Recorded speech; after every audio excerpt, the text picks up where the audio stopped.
घिन आती है मुझे आपसे। दूर हटिए। आप मुझे इस कदर जबरदस्ती अपने करीब नहीं रख सकते। ये सुन विक्रम ने उसके बाजुओं को और टाइटली पकड़ा और खुद के और करीब कर अपने दांत पीसते हुए बोले, क्यों नहीं रख सकता तुम्हें अपने करीब? क्यों नहीं छू सकता मैं तुम्हें? क्यों नहीं पास आ सकता मैं तुम्हारे? तुम मेरी हो और तुम पर सिर्फ और सिर्फ मेरा हक है। मेरा जब जो मन करेगा मैं तब तब वो सब कुछ तुम्हारे साथ करूंगा। जब मन करेगा तुम्हें छूऊंगा और तुम्हारे पूरे इस बदन को चूमूंगा भी। रोक सकती हो मुझे तो रोक के दिखाओ।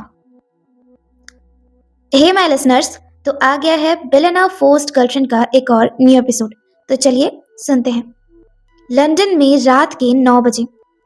बिरला मेंशन। इस वक्त बिरला मेंशन में डिनर का टाइम था और आज डिनर में कावेरी जी भी उन लोग के मेंशन आई हुई थी।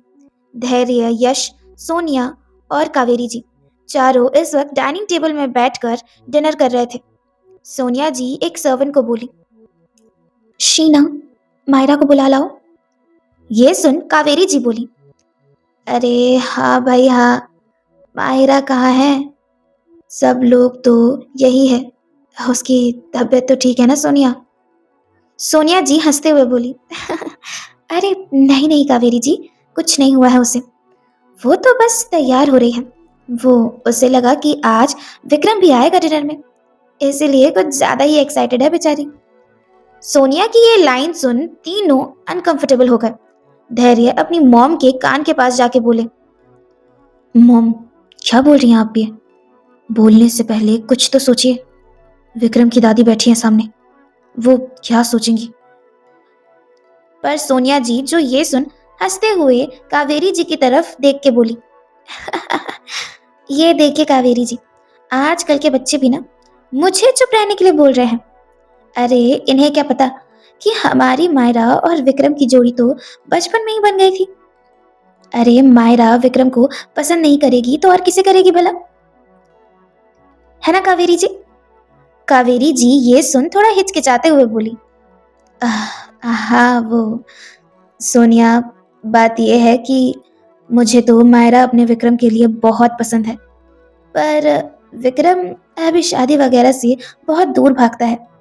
वैसे भी उसके दिल में क्या चलता है और क्या नहीं, इसका तो वो मुझे कुछ पता ही नहीं चलने देता।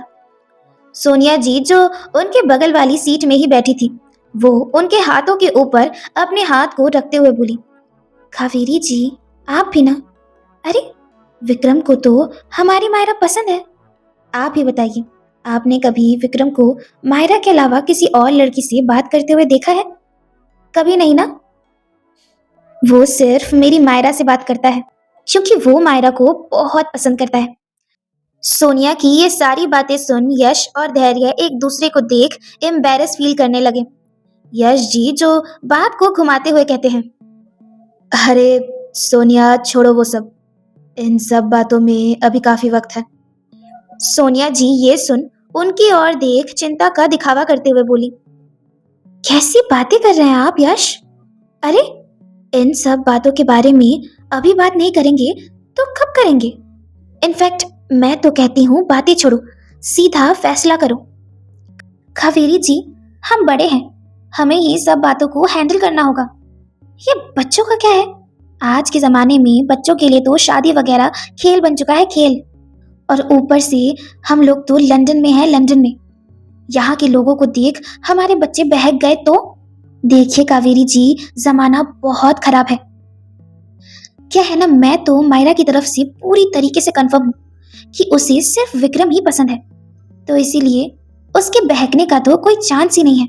पर विक्रम, उसके दिल का हाल तो किसी को भी नहीं पता। कावेरी जी आपको तो इस वक्त बहुत केयरफुल रहना होगा विक्रम की तरफ। कावेरी जी ये सुन परेशानी से बोली, क्या मतलब सोनिया? विक्रम की ओर केयरफुल रहना होगा? पर भला क्यों? सोनिया जी कहती हैं, क्योंकि विक्रम जैसे रिच बिजनेसमैन को पटाने के लिए बहुत सी चालाक लड़कियां पलके बिछाई होंगी, पलके। देखिए कावेरी जी, मैं इतना तो जानती हूँ कि हमारा विक्रम ऐसा बिल्कुल नहीं है, पर ये जमाना बहुत खराब हो गया है। लालची लड़कियों की कोई कमी नहीं है इस दुनिया में। कभी किसी ऐसी ही सड़क छाप लड़की ने विक्रम को अपने झूठे प्यार में फंसा दिया तो?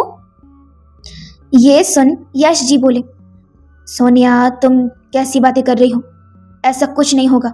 हमारा विक्रम बहुत ज्यादा समझदार है। सोनिया ये सुन उन्हें ताना मारने के लहजे में बोली, समझदार तो आप भी थे ना, पर क्या करें, प्यार में पड़े आदमियों की समझदारी पता नहीं कहाँ घास चढ़ने चली जाती है। ये सुन यश जी शर्मिंदा हो गए, पर सोनिया वो नहीं रुकी। वो वापस कावेरी जी को समझाते हुए बोली, मैं कह रही हूं ना कावेरी जी, ये आजकल की लड़कियां तो पहले से भी ज्यादा चालाक हो गई हैं। अमीर घरानों की बहू बनने के लिए कोई भी हद पार कर देती हैं ये लड़कियां। कावेरी जी ये सुन के कहती हैं, हाँ हाँ तुम कह तो सही रही हो, पर सोनिया मेरा विक्रम पत्थर का है, पत्थर का। उसे प्यार व्यार कुछ समझ ही नहीं आता। तुम टेंशन मत लो, विक्रम बहुत चालाक और समझदार है। वो किसी भी गलत लड़की को अपने लिए नहीं चुनेगा। तभी एक आवाज जो सबके कानों में पड़ी, बिल्कुल सही कह रही हैं आप दादी। ये आवाज आते ही सब लोग सीढ़ियों की ओर मुड़े तो देखा वहां और कोई नहीं बल्कि मायरा थी। मायरा को देख सभी लोग हैरान रह गए, क्योंकि मायरा ने इस वक्त ब्लू कलर की सुंदर सी अनारकली पहनी हुई थी, जिसमें वो सर से पांव तक बहुत अच्छे से कवर थी। गले में मैचिंग दुपट्टा, बैंगल्स, सिंपल सा मेकअप, इसमें मायरा बहुत सुंदर लग रही थी। पर सब लोग मायरा को देख के इसीलिए हैरान थे क्योंकि आज से पहले मायरा ने ऐसे कपड़े कभी नहीं पहने थे। मायरा सीढ़ियों से नीचे उतरने लगी। तभी धैर्य जो यश के कानों में जाकर बोले, डैड, ये हमारी मायरा ही है ना? कहीं इसके अंदर कोई संस्कारी आत्मा तो नहीं घुस आई है? ये सुनते ही यश जी उसकी ओर आंखें बड़ी करते हुए बोले, चुप, ये कैसी बातें बोल रहे हो तुम? अरे मेरी मायरा आज कितनी ज्यादा प्यारी लग रही है इस इंडियन वेयर में। धैर्य ये सुन अपने मन में बोले, डैड भी ना फंस गए ये माँ बेटी के जाल में, पर मैं नहीं फंसूंगा। मुझे अच्छे से पता है मायरा ये सब विक्रम की दादी को इम्प्रेस करने के लिए कर रही है, और इन सब में हमारी पूजनीय मॉम इसका पूरा पूरा साथ दे रही है। यहाँ मायरा जो कावेरी जी के पास आई और उनके पैर छूते हुए कहा, नमस्ते दादी, कैसी हैं आप? कावेरी जी तो ये देख हैरान ही हो गई और तुरंत खड़ी होकर उठ गई। वो मायरा के सर पर हाथ रखते हुए बोली, अरे खुश रहो मायरा बेटा, खुश रहो। आज तुम्हारा ऐसा रूप, सच तुम्हारा ये रूप देख के तो मुझे बहुत अच्छा लग रहा है। तुम बहुत खूबसूरत लग रही हो बेटा। सोनिया जी जो ये सुन मायरा के पास जाकर खड़ी हुई और उसके दोनों कंधों को पकड़ गर्व से बोली, सच कहा कावेरी जी आपने, मेरी मायरा आज बहुत खूबसूरत लग रही है।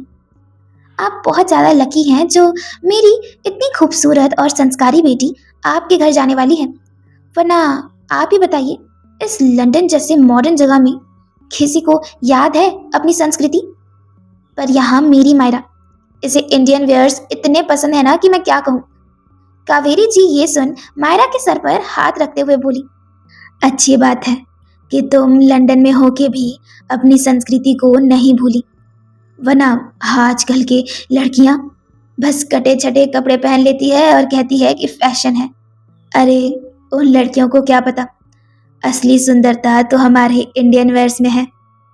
यश जी भी अपने चेयर से उठते हुए बोले, बिल्कुल सही कह रही हैं आप कावेरी जी, हमारे इंडियन वेयर्स की बात ही कुछ और है। वो मायरा के पास गए और अपनी बच्ची के दोनों गालों को प्यार से पकड़ते हुए बोले, मेरा बच्चा आज बहुत प्यारा लग रहा है। मायरा बोली, thank you so much dad. तभी धैर्य जो सबको बोलते हैं, हाँ हाँ मायरा तुम बहुत अच्छी लग रही हो, और आप लोग भी इसकी तारीफ करते हुए बहुत अच्छे लग रहे हैं। पर आप लोग इस सब में ये भूल गए कि हम लोग यहाँ डिनर करने के लिए बैठे हैं। मायरा की तारीफ तो हम बैठे बैठे भी कर सकते हैं। ये सुन सब थोड़ा हंसने लगे, पर मायरा जो चिढ़ते हुए बोली, तुझे क्यों जलन हो रही है? पर उसके इतना बोलते ही सोनिया जी उसके हाथों को कस के पकड़ी और अपनी आंखें बड़ी करके नाक का इशारा किया और हंसते हुए कहा, हाँ हाँ धैर्य, ठीक कह रहे हो तुम। आप सब बैठे ना खाने के लिए, वरना खाना ठंडा हो जाएगा। मायरा, तुम बहुत एक्साइटेड थी ना कावेरी जी के आने से। आओ, तुम उन्हीं के पास बैठो। कह के सोनिया जी मायरा को कावेरी जी के पास बैठा देती है। मायरा जो इस वक्त मुस्कुरा रही थी, लेकिन अंदर ही अंदर बहुत इरिटेट हो रही थी, वो अपने मन में बोली, ये मॉम भी ना पता नहीं मुझसे क्या क्या कराती रहती हैं। भला ये संस्कारी वाला नाटक करने से विक्रम को मुझसे प्यार कैसे होगा। लेकिन नहीं नहीं, मेरी मॉम बहुत चालाक है। उन्होंने मुझसे प्रॉमिस किया है कि वो मेरी शादी विक्रम से करा के रहेंगी। मुझे उन पर ट्रस्ट रखना चाहिए। बस एक बार मेरी और विक्रम की शादी हो जाए, फिर विक्रम मुझे छोड़ के कहीं नहीं जा सकता। हाँ, और विक्रम को पाने के लिए मैं कुछ भी कर सकती हूँ, पर फिलहाल तो इस बुढ़िया को इम्प्रेस करना है। ये सोच मायरा कावेरी जी को सूप सर्व करते हुए बोली, दादी ये लीजिए, आप ना ये सूप पीजिए, आपकी हेल्थ बहुत अच्छी रहेगी ये सूप पी के। कावेरी जी उसे मना करते हुए बोली, अरे नहीं नहीं बेटा, ये सूप और सलाद तो मुझसे आज दूर ही रखो। घर में दिन रात यही खाते रहती हूँ मैं। जी उमड़ गया है मेरा तो ये सब खा खा के। आज तो तू वो पास्ता की प्लेट बढ़ा, मैं जमकर खाऊंगी आज एकदम मजे से, क्योंकि मेरा पर्सनल डाइटिशियन आज मेरे साथ है ही नहीं, तो रोक टोक करेगा कौन। मायरा हैरानी से बोली, पर्सनल डाइटिशियन? वो कौन है? कावेरी जी हंसते हुए बोली, अरे विक्रम की बात कर रही हूँ बेटा। विक्रम ही तो है मेरा पर्सनल ट्रेनर, जो मुझे दिन रात हुक्म चलाते रहता है, दादी ये खाइए, दादी वो खाइए, दादी ये मत खाइए। पागल है वो बिल्कुल, हर टाइम बस उबली हुई सब्जियां खाता है और मुझे भी खिलाता है। ये सुन सब लोग हंसने लगे।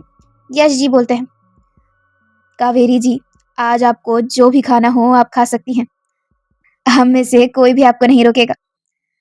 पर मायरा जो अपने मन में बोली, ओह गॉड, ये कहाँ फंस गई मैं, कितनी बकवास बातें कर रहे हैं ये लोग। पर तभी सोनिया जी बोली, नहीं नहीं कावेरी जी, विक्रम नहीं है तो क्या हुआ, आप बच जाएगी क्या। विक्रम ने मेरी मायरा को साफ साफ कहा है कि आप कुछ भी ऐसा वैसा ना खाए और सिर्फ हेल्दी फूड ही खाए। मायरा जो ये सुन अपनी मॉम की हाँ में हाँ मिलाते हुए बोली, हाँ हाँ दादी, विक्रम ने मुझे बहुत स्ट्रिक्टली कहा है कि मैं आपकी डाइट का पूरा पूरा ध्यान रखूं। चलिए चलिए, ये गर्मा गर्म वेजिटेबल सूप पीजिए, ये आपकी हेल्थ के लिए बहुत अच्छा है। कह के मायरा कावेरी जी के कटोरे में सूप डालने लगी। कावेरी जी जो मुंह फुलाते हुए ना का इशारा कर रही थी, पर सोनिया वापस से कावेरी जी की तरफ देखते हुए बोली, देखा आपने, मेरी मायरा तो अभी से आपकी हो गई है, कितना ख्याल रखने लगी है आपका, बिल्कुल वैसे जैसे एक बहू अपनी दादी सास का रखती हो। कावेरी जी, यश और धैर्य तीनों ही सोनिया की इन बातों से काफी ज्यादा परेशान हो गए थे। स्पेशली कावेरी जी, वो बेचारी तो सोनिया को कुछ बोल भी नहीं पा रही थी। पर यश जो अब सोनिया को साफ साफ समझाते हुए बोले, बस भी करो सोनिया, हमने अभी सिर्फ विक्रम और मायरा के बारे में सोचा है, बात अभी पक्की नहीं हुई है, जो तुम बार बार मायरा को इनके घर की बहू बना रही हो। अरे अभी तो विक्रम आएगा, हम उससे बातें करेंगे, तभी तो सब फाइनल होगा। पर तुम हो जो अभी से एक टांग में नाचने के लिए तैयार हो। सोनिया और मायरा दोनों को ही यश की ये सारी बातें बहुत ज्यादा बुरी लगी, पर सोनिया कहाँ कम थी, वो अपने सर को पीटते हुए बोली, तुम भी ना यश, सच लंदन में रह के भी तुम्हारी तकियानूसी सोच बदली नहीं अभी तक। अरे मायरा और विक्रम को जब शादी से कोई दिक्कत नहीं, तो फिर हम लोग कौन होते हैं बोलने वाले। ये सुन सब हैरान रह गए। कावेरी जी जो सोनिया की ओर देख सवालिया अंदाज में बोली, मतलब कहना क्या चाहती हो सोनिया, अच्छे से कहो ना। सोनिया जी जो इस वक्त बेबाकी से झूठ ही बोल रही थी, वो अपनी बात कंटिन्यू करते हुए बोली, हाँ कावेरी जी, यही बात तो आपको बताने की कोशिश कर रही थी मैं। अरे आज जब मायरा सुबह विक्रम से मिलने आपके घर आई थी ना, तभी विक्रम ने अपने दिल की सारी बात मायरा को बोल दी। आपके विक्रम को भी आप ही की तरह हमारी मायरा बहुत पसंद है। बहुत ज्यादा। ये सुन कावेरी जी हैरानी से उठ के खड़ी हो गई। यश और धैर्य भी एक दूसरे की तरफ हैरानी से देखने लगे। यहाँ तक कि मायरा भी अपने मॉम के इतने बड़े झूठ से घबरा गई। पर सोनिया जी जो हड़ाहड़ झूठ बोलते हुए बोली, अरे अरे अरे, आप लोग इतना हैरान क्यों हो गए? अब ये तो एक ना एक दिन तो होना ही था ना। दोनों बचपन से एक दूसरे के साथ हैं, एक दूसरे को पसंद तो करेंगे ही। सोनिया जी उठकर कावेरी जी के पास गई और उन्हें गले से लगाते हुए बोली, मुबारक हो कावेरी जी, अब तो हम बहुत जल्द ऑफिशियली एक दूसरे के समधी बन जाएंगे। यहाँ सोनिया जो इतनी सफाई से झूठ बोल रही थी कि सभी लोगों को ये लगने लगा कि आज सच में ही विक्रम ने मायरा को प्रपोज कर दिया। पर कावेरी जी को कल रात की बात याद आई, जब उन्होंने खुद सामने से मायरा का प्रपोजल विक्रम को दिया।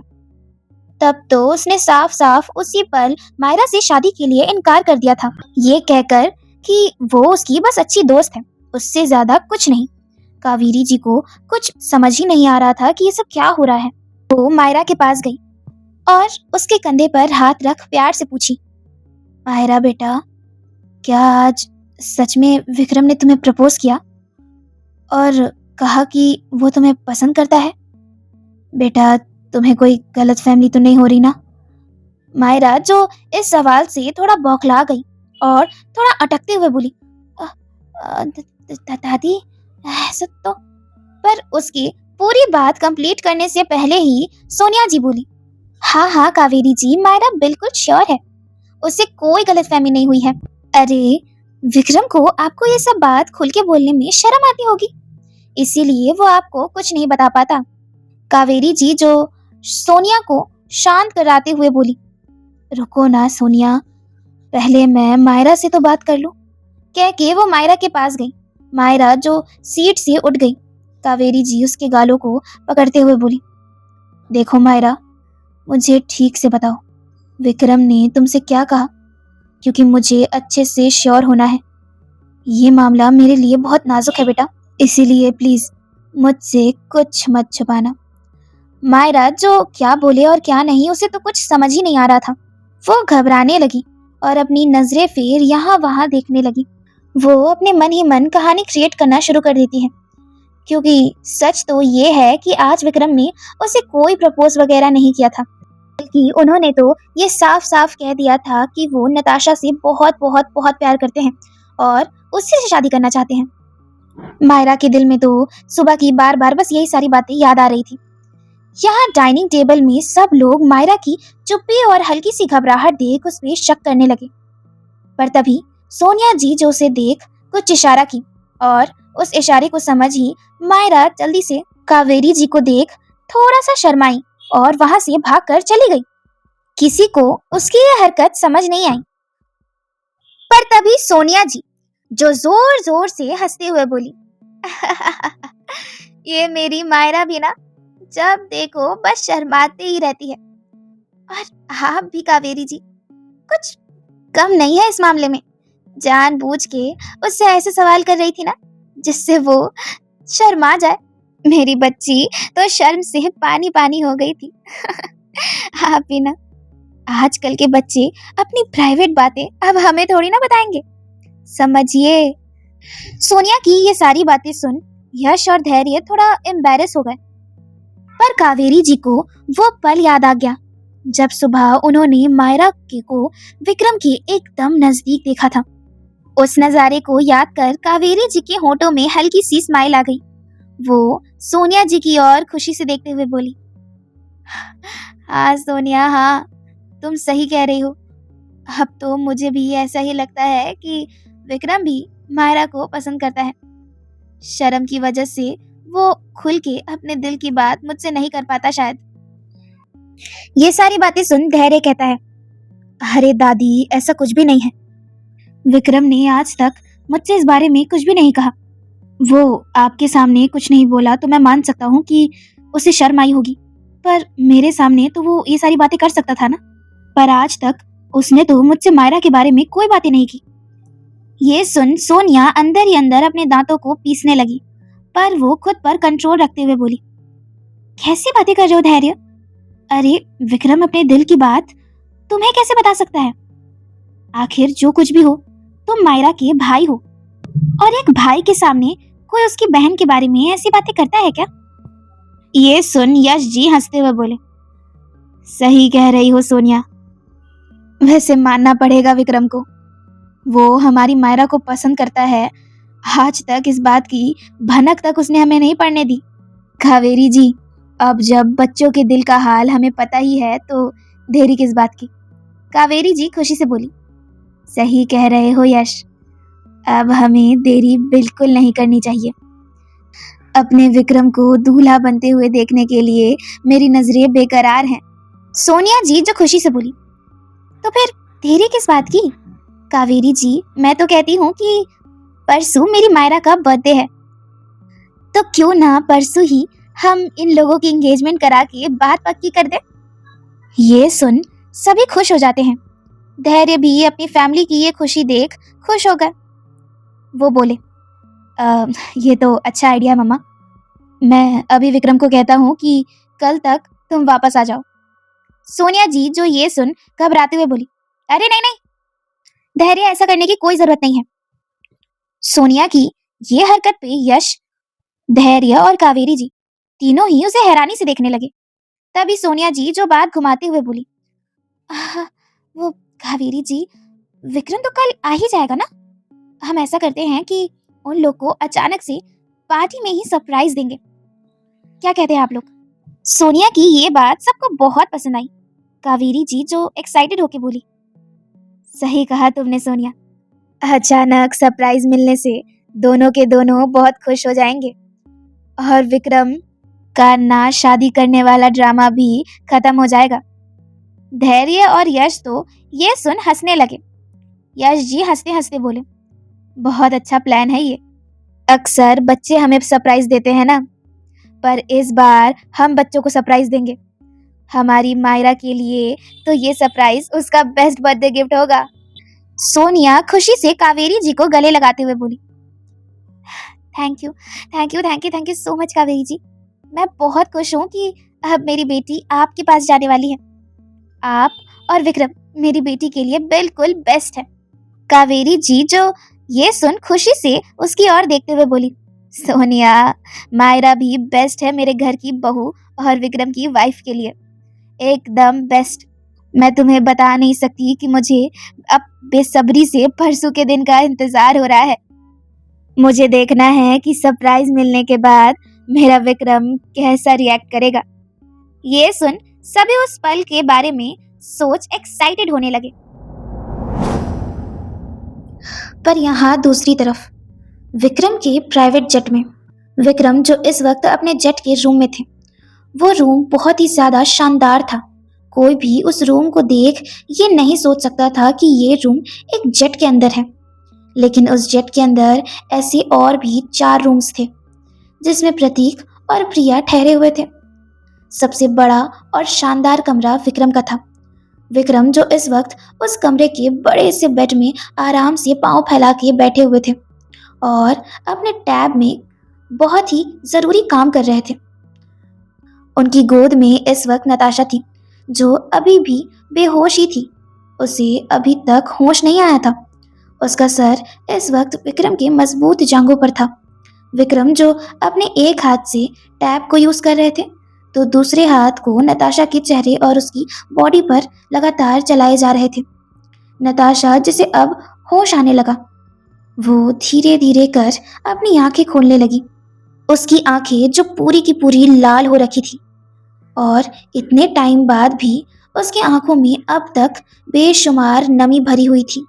उसने बड़ी शांति से अपनी नजर को चारों ओर घुमाया और अपने सर पर हाथ रखा। लेकिन फिर जैसे ही उसने महसूस किया कि इस वक्त उसे 2 जोड़ी आंखें बड़ी शिद्दत से बस देखे जा रही थी, तो वो उन आंखों को देख पूरी तरह होश में आ गई और घबराकर उनके गोद से अपने सर को हटाया और उठते हुए बोली, आप? विक्रम जो अब उसे होश में आते देख बहुत खुश हो चुके थे। वो अपने एक हाथ को नताशा की कमर की ओर बढ़ाए और एक झटके में उसे खुद से चिपका लिया और उसके गले लग प्यार से बोले, ठीक लग रहा है ना अब? पर नताशा, जिसके दिल में न जाने क्या ही ख्याल आया, वो विक्रम के सीने में एक जोरदार धक्का मारी, जिसके लिए वो बिल्कुल भी तैयार नहीं थे।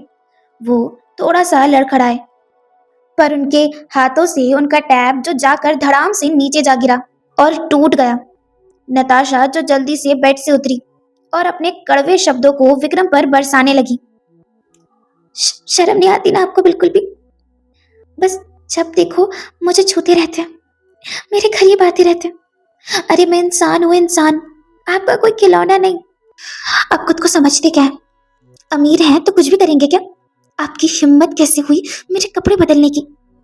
ये रेड कलर की लॉन्ग नाइटी आपने मुझे पहनाई है ना, ताकि मेरी बेहोशी की हालत में आप मुझे जहां मन वहां छू सके। छी, मुझे मुझे कहन आती है आपकी हरकतों पर। पता नहीं मेरी बेहोशी की हालत में आपने अपने कितने अरमान पूरे किए होंगे।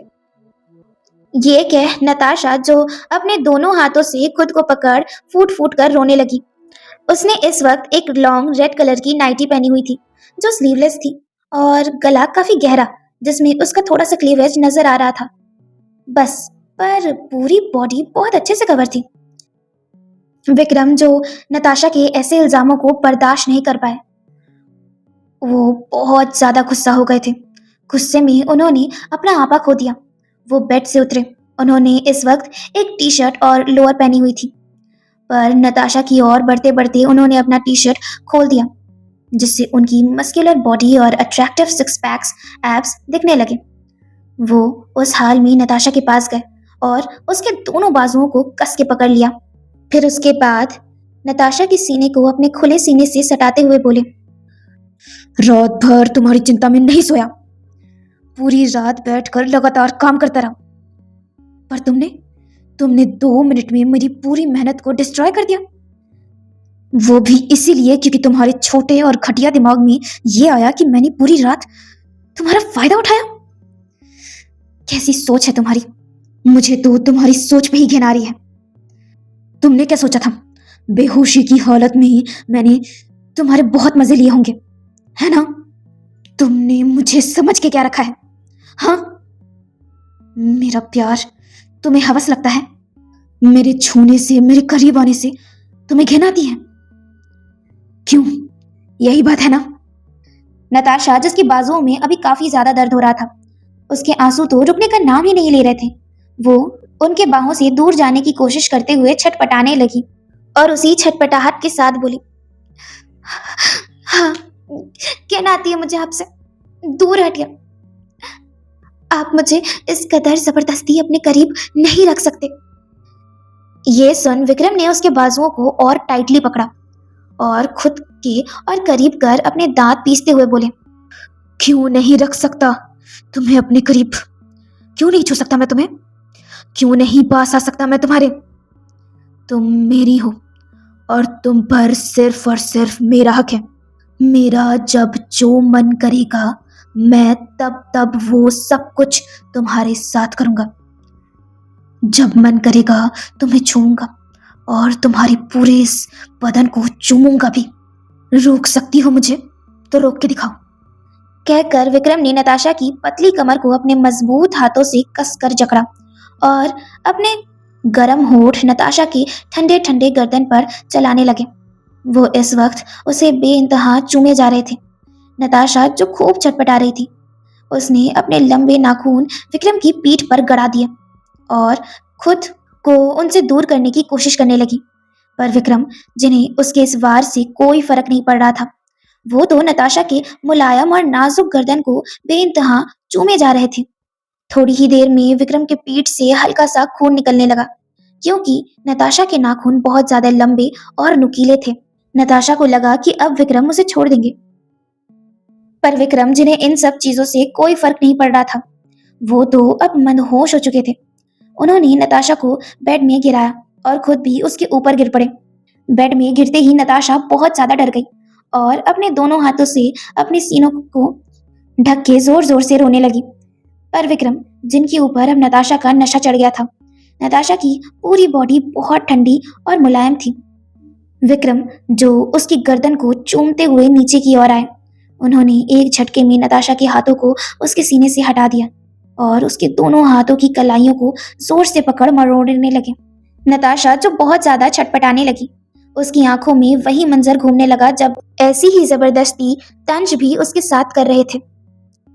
उसकी आंखों के किनारों से पानी जो रुकने का नाम ही नहीं ले रहा था। उसकी हालत बहुत खराब हो गई थी। पर विक्रम जो नताशा के इतने करीब आके खुद को कंट्रोल ही नहीं कर पा रहे थे। उनके होठ नताशा की क्लीवेज पे थे, जिन्हें वो बेइंतहा बस चूमे ही जा रहे थे। पर तभी नताशा का सीना बहुत तेज तेज ऊपर नीचे होने लगा।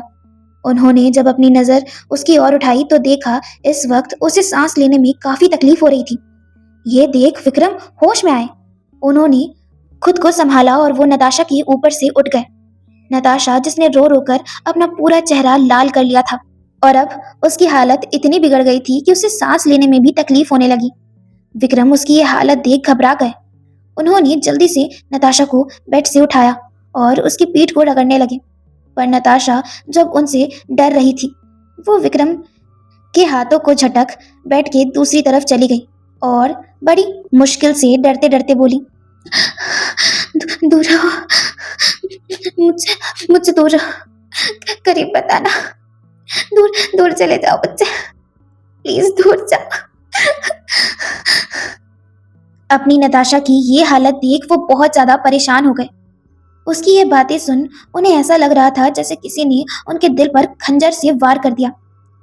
उनके जज्बात उनके आंखों में दिख रहे थे। वो नताशा के पास जाके बोले, नताशा प्लीज संभालो खुद को। पर नताशा जो उनके करीब आते ही अपने सीने को पकड़ लंबी लंबी सांसें लेने लगी और उसी हालत में बोली, प्लीज प्लीज चले जाओ यहाँ से, अकेला छोड़ दो मुझे, प्लीज प्लीज प्लीज। कह के नताशा अब उनके सामने हाथों को जोड़ने लगी। ये नजारा देख विक्रम की आंखों से एक बूंद आंसू छलका। वो खुद को इस वक्त बहुत ज्यादा बेबस और मजबूर फील कर रहे थे। उनके पास वहां से निकलने के अलावा और कोई ऑप्शन नहीं था। वो मजबूरी में उस रूम के वॉशरूम में चले गए। वो वॉशरूम के अंदर जाकर जल्दी से प्रिया को कॉल लगाते हैं। प्रिया जो इस वक्त आराम से सो रही थी, पर फोन की रिंग होते ही उसकी नींद टूट गई। उसने जैसे ही देखा कि विक्रम इस वक्त उसे कॉल कर रहे हैं तो वो बहुत ज्यादा घबरा गई और झट से उठ के बैठी। उसने बड़ी टेंशन से कॉल रिसीव करते हुए कहा, हेलो विक्रम सर, आप इस वक्त कॉल क्यों कर रहे हैं? सब ठीक तो है ना? विक्रम जो अपने इमोशन को कंट्रोल कर अपनी कड़क आवाज में बोले, जल्दी मेरे कमरे में आओ, नताशा को सांस लेने में दिक्कत हो रही है, जल्दी करो। ये कहते ही उन्होंने फोन कट कर दिया। प्रिया जो नताशा के लिए बहुत ज्यादा परेशान हो गई, वो जल्दी से बेड से उठी और भागते हुए नताशा के कमरे में गई। उसने देखा नताशा इस वक्त सिमट के बेड पर बैठी हुई है और अपने एक हाथ को सीने में रख लंबी लंबी सांसें ले रही है। प्रिया जो भाग के उसके पास गई, वो जल्दी से नताशा को संभालते हुए उसके पीठ को तेज तेज रगड़ने लगी और कहा, आशु आशु क्या हुआ तुझे? सब सब ठीक तो है ना? सांस लेने की कोशिश कर, हाँ? संभाल खुद को, प्लीज प्लीज। पर नताशा जो प्रिया को देख झट से उसके गले लग गई और खूब ज्यादा रोने लगी, जिसकी वजह से उसकी तकलीफ बढ़ती ही जा रही थी। उसी वक्त बाथरूम से विक्रम निकले और चिंता से नताशा के पास आने लगे। पर नताशा जो उन्हें अपने करीब आता देख डरने लगी। वो प्रिया से और टाइट लिपटी और विक्रम की तरफ अपनी उंगली दिखाते हुए बोली, नहीं नहीं, दूर रहो, मेरे करीब मत आना, चले जाओ यहाँ से। नताशा जो इस वक्त बहुत ही गहरे ट्रॉमा में थी, उसे इस वक्त विक्रम के चेहरे में तंज की झलक दिख रही थी। उसे ऐसा लग रहा था जैसे तंज उसकी ओर आ रहे हैं। वो डर के मारे कांपने लगी। पर विक्रम जो अपनी नताशा का ये हाल देख नहीं पा रहे थे, वो अपने दिल में पत्थर रख उस कमरे से निकल गए। उनके जाते ही नताशा को थोड़ी राहत मिली। उसने अपनी सांसों को संभाला। पर यहाँ प्रिया जिसे इस वक्त कुछ भी समझ नहीं आ रहा था, वो नताशा को शांत कराते कराते ही उसके पीठ को लगातार रगड़े जा रही थी। नताशा की हालत थोड़ी ठीक होने के बाद उसने कहा, क्या हो गया है आशु? तू ऐसे बिहेव क्यों कर रही है? विक्रम सर को तेरी कितनी चिंता है, तूने उन्हें कमरे से क्यों निकाला? नताशा जो अब काफी हद तक खुद ही संभल चुकी थी, वो अपने दांत पीसते हुए गुस्से में बोली, कोई चिंता नहीं है उन्हें। मुझे ऐसे लोगों की फितरत अच्छे से पता चल गई है। इन लोगों को बस हमारे जिस्म चाहिए होता है, जिस्म, जिससे ये जितना मन उतना खेलते रहे। तुझे पता है, जब मैं बेहोश थी तो उन्होंने मेरी साड़ी को खोल के मुझे ये नाइटी पहना दी, और जब मैं उठी ना तो मेरा सर उनकी गोद में था और उनका हाथ मेरे शरीर में चल रहा था। पता नहीं पूरी रात उन्होंने मेरे साथ क्या क्या किया होगा। मुझे तो सोच के भी घिन आ रही है।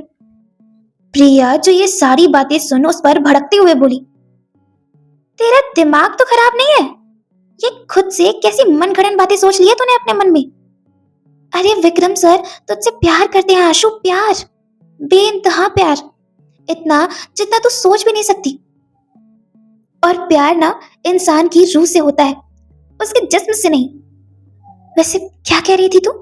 उन्होंने तेरी साड़ी को खोल के तुझे ये नाइटी पहनाई। अरे तुझे ये नाइटी मैंने पहनाई है, वो भी इसीलिए ताकि तुझे ये नाइटी पहन के कंफर्टेबल फील हो।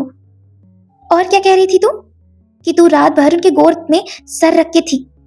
तो एक बात गौर से सुन ले, तू पूरी रात मेरे साथ मेरे कमरे में थी। अरे तू तो बेहोश हो गई थी यार। तेरा इलाज विक्रम सर ने कराया। डॉक्टर ने इंजेक्शन लगाते वक्त ही कहा था कि तुझे 6-7 घंटों में होश आ जाएगा। इसीलिए 6-7 घंटे पूरे होते ही विक्रम सर मेरे कमरे में आए और तुझे अपने साथ लेके आ गए, ताकि जब तेरी आंखें खुले तो सबसे पहला चेहरा तू उनका देख पाए। इसीलिए नताशा, इंसानों की परख तुझे आज तक नहीं हो पाई। अरे इतने टाइम में तो मुझे भी समझ में आ गया कि विक्रम सर तुझसे पागलों की तरह प्यार करते हैं, पर तू तू तो आज तक उन्हें समझ ही नहीं पाई। अभी पता है, हम लोग विक्रम सर के प्राइवेट जेट में हैं और उनके साथ लंदन जा रहे हैं, ताकि वो लंदन में अपने काम के साथ साथ तुझे भी संभाल पाए। वो चाहते तो तुझे इंडिया में रख के जा सकते थे ना, पर उन्होंने ऐसा कुछ भी नहीं किया, क्योंकि वो तेरे बिना रह ही नहीं पाएंगे। अगर उन्हें सिर्फ तेरे बॉडी से ही मतलब होता ना, तो उनके पास कई मौके थे, पर उन्होंने ऐसा कुछ भी नहीं किया। वो तो तुझे अपनी दुल्हन बनाना चाहते हैं, तुझे अपनी पत्नी का दर्जा देना चाहते हैं। नताशा, वो तुझसे शादी करना चाहते हैं, शादी। भला इससे बड़ा शराफत का सबूत क्या ही होगा। मेरी ये बात ना हमेशा याद रखना। भगवान ना करे पर कभी विक्रम सर तुझसे दूर चले गए ना, तो तू ये सदमा बर्दाश्त नहीं कर पाएगी, क्योंकि विक्रम सर जैसे सच्चा प्यार करने वाला इंसान सबको बार बार नहीं मिलता। आज तेरे पास वो हैं, इसीलिए तुझे उनकी कदर नहीं है, पर जब वो तुझे पास नहीं होंगे ना, तुझसे दूर चले जाएंगे, तब तुझे जरूर उनकी अहमियत समझ में आएगी।